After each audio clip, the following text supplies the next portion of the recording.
¿cómo ve? ¿Cuál es el futuro de este proyecto de ley? Hemos tenido algunos problemas con el proyecto del presupuesto reformulado. En fin, ¿cómo ve el ambiente, diputado? ¿Cuál sería el curso que va a tener en los siguientes días este proyecto de ley? Perdón. Bueno, en primer lugar hay que establecer, ¿no?, que vive el mundo una crisis multidimensional. Los países que están en crisis financiera, países que están en guerra, países que estamos en problemas de sequías e inundaciones en otro lugar por el cambio climático, crisis climática, no solamente cambio climático, ¿no? En ese contexto, Bolivia no es una isla, por supuesto, y siempre es bueno ver el presupuesto general del Estado, que es el principal instrumento de política pública de una gestión gubernamental. Pues, es bueno verlo en ese contexto.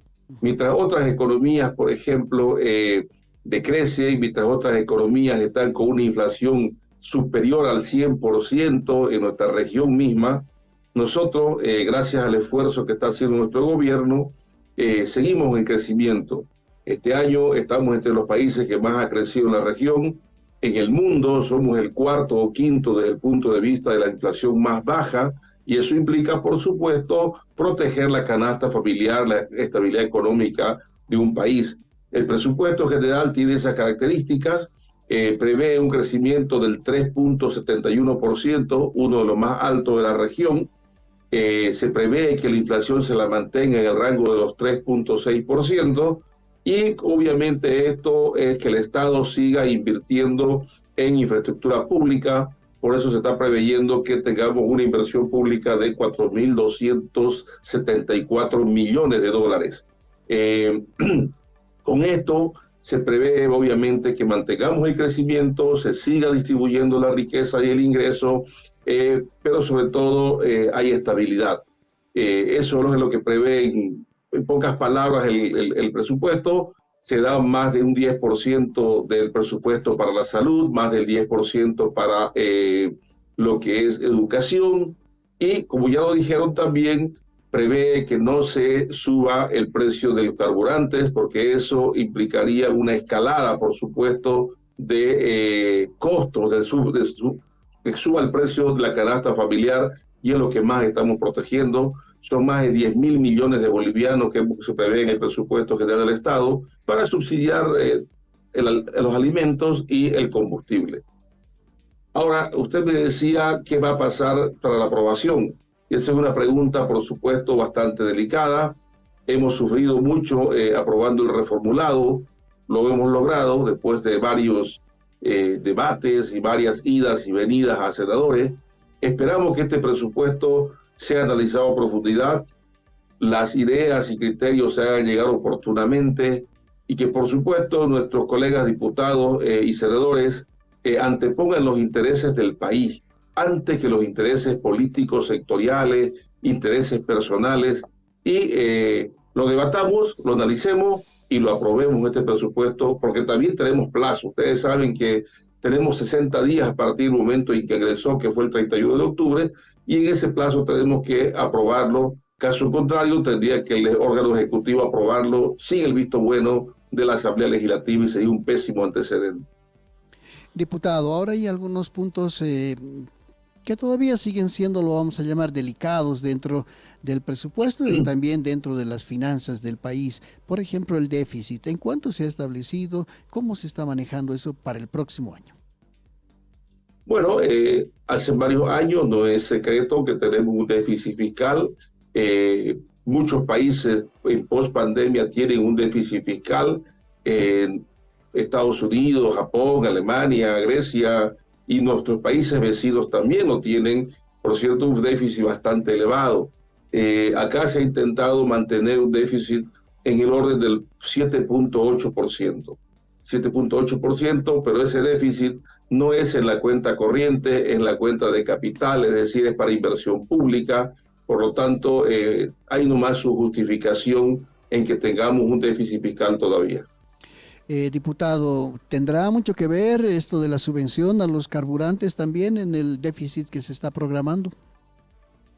Indudablemente tiene que ver la inversión pública y tiene que ver los subsidios. Le estamos diciendo que tenemos cerca de 1.500 millones en subsidios, de los cuales 1.100 millones son para carburantes y 400 millones de dólares son para el subsidio a los alimentos, es decir, financiamiento para producir más arroz y trigo que se realiza a través de MAPA, por ejemplo, y otros precios que MAPA lo va estabilizando para que no suba la canasta familiar. Diputado, ahora hemos tenido problemas, hace poco nada más, problemas naturales, con incendios, con sequía, en fin, y los municipios se han visto en serios aprietos para combatir esto. ¿Cómo se ha coordinado con los municipios esta vez la distribución de sus presupuestos? Bueno, los presupuestos, de hecho, los municipios empiezan a trabajarlo a partir de abril. Generalmente el órgano gestor, que es el Ministerio de Finanzas, ya a partir de abril-mayo va enviando los techos presupuestarios y cada entidad del Estado elabora su propio presupuesto, incluyendo los municipios. Y eso está en base a las leyes ya vigentes que prevén cómo se distribuye el ingreso del país. Tenemos, por ejemplo, la ley de hidrocarburos y su reglamento correspondiente que establece cómo se distribuye el IDH o el impuesto especial a los hidrocarburos. Tenemos la ley de participación tributaria que ya establece cómo se distribuyen los impuestos. Por cierto, una buena parte del ingreso tiene que ver con la recaudación tributaria y eso es lo que le llega a los municipios, universidades, gobernaciones y entidades territoriales indígenas originarias. Pero sube, diputado, ¿está subiendo el presupuesto de los gobiernos subnacionales con relación a este año? Sí, está subiendo en 3.9% aproximadamente, es lo que se prevé en este presupuesto. Siempre el presupuesto se ha manejado de manera muy seria, no inflando las expectativas y siendo modestos en el ingreso. Por eso es que siempre también en agosto, septiembre, tienen los municipios ingresos adicionales. Pero efectivamente este presupuesto contempla, como les digo, un incremento del 3.9% para las entidades territoriales autónomas. Ahora, diputado, aunque ya nos respondió en parte, pero ¿cómo están distribuidos los ingresos? ¿Cuáles son las fuentes? Nos dice que la gran parte va a venir de la recaudación tributaria, pero seguramente también hay otras fuentes, créditos, por ejemplo. ¿Cómo está distribuido eso? Efectivamente se tienen los ingresos de distintas fuentes. Uno son los impuestos a los hidrocarburos. El IDH no es tan grande el componente. Es todo lo que tiene que ver con impuestos y también, por supuesto, para la inversión pública se prevé también nuevos créditos para que podamos seguir desarrollando lo que es el aparato productivo y la infraestructura física del país. Diputado, ahora también se ha puesto en algún momento en duda y en cuestión, sobre todo por revistas y organismos internacionales, la capacidad de pago del Estado frente a sus obligaciones internacionales. ¿Está previsto esto también en el presupuesto? ¿Hay garantía de que Bolivia va a cumplir sus obligaciones? Claro que sí, en el presupuesto contempla cuánto se tiene que pagar, por ejemplo, por servicio de la deuda. Son unos 6.000 millones de bolivianos aproximadamente 1.000 millones de dólares que se pagaría por servicio de la deuda y también otros 1.000 millones por amortización de capital de la deuda. Respecto a la capacidad de endeudamiento del país, hay parámetros internacionales que prevén, recomiendan que un país no se endeude más allá del 50% del Producto Interno Bruto anual del país. Nosotros estamos en el orden del 29.8%, por lo tanto, todavía hay un margen muy alto para poder endeudarnos, lo que no implica que necesariamente se lo haga y se lo utilice todo ese margen. Se ha tenido en los últimos años, ha ido variando entre el 31% y 29% el ratio de la deuda versus Producto Interno Bruto del país. Por lo tanto, tenemos todavía bastante posibilidades de endeudamiento. Otro tema que necesitamos es, diputado, tranquilizar a la población, así como decirle que se mantiene el subsidio a los hidrocarburos. Tiene que ver con los bonos sociales, el bono Juancito Pinto, Juana Zurduy, la renta dignidad, que se prevé en el presupuesto sobre los bonos, diputado. Todos los bonos que tenemos en este momento están contemplados en el presupuesto. Ya reitero, el subsidio a los hidrocarburos está contemplado, por lo tanto no tenemos por qué preocuparnos, como algunos han querido ir ahí alarmando a la población diciendo que se iba a suspender el subsidio y que por lo tanto hubiera habido una escalada de subida de precios. El gobierno nacional no prevé aquello, por lo menos en el presupuesto está todo esto contemplado, los bonos Vasito Pinto, Juana Zurduy, los subsidios a los hidrocarburos y a los alimentos, entre otros parámetros que siempre ha estado nuestro gobierno protegiendo. Diputado, a ver si me permite, a mí también. ¿Se ha dispuesto algún presupuesto para las empresas públicas? El gobierno ha anunciado un plan de industrialización que seguramente va a requerir también presupuestos adicionales en relación a lo normal antes de 2023. Ya lo dije anteriormente, que tenemos previsto una inversión pública de 4.274 millones de dólares, de los cuales, por supuesto, énfasis mayor se va a hacer a la parte productiva. El 56% del presupuesto está destinado a lo productivo, es decir, agropecuaria, industria, hidrocarburos, turismo, minería y energía. Y ahí, por supuesto, entran en esa inversión pública varias de nuestras empresas estratégicas. También el 16%, que son unos 600, 700 millones de dólares, está destinado a infraestructura física, es decir, transporte, comunicaciones, recursos hídricos, porque hay que tomar en cuenta que el cambio climático ha llegado para quedarse. Tenemos previsto, por supuesto, una serie de programas y proyectos destinados a los recursos hídricos, construcción de presas, riego, tecnificado, etc. Y no se olviden que nuestro gobierno se planteó la sustitución de importaciones con industrialización, por lo tanto son cerca de 140 plantas industriales que van a continuar siendo construidas, algunas ya fueron, otras están en proceso y hay otras que van a iniciar su construcción, por supuesto.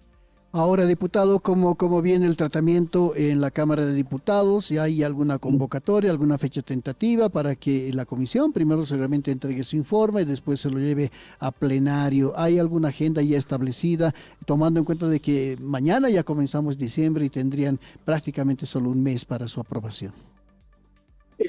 Ustedes saben que recientemente se han creado las comisiones, comités. Inmediatamente que creamos las comisiones y comités, este presupuesto fue remitido a la Comisión de Planificación y Política Financiera.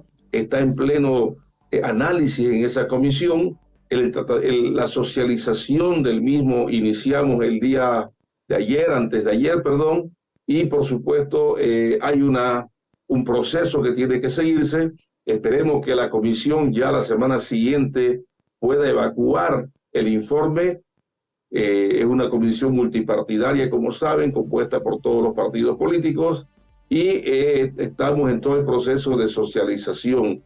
Yo estimo que para mediados de diciembre, la segunda semana de diciembre, ya podíamos estar intentando su tratamiento en el Pleno Camaral. Hago nuevamente la convocatoria a nuestros colegas diputados para que lo analicen, lo vean y hagamos el máximo esfuerzo para poder aprobarlo sin mayores cambios y preocupaciones al respecto.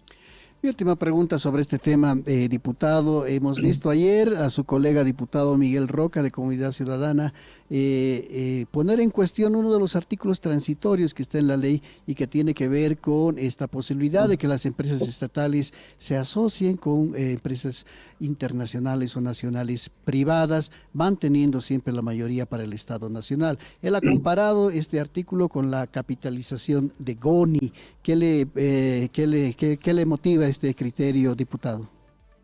Como todo gonista debe estar pues nostálgico, ¿no?, de su jefe, el diputado Roca, a quien aprecio mucho.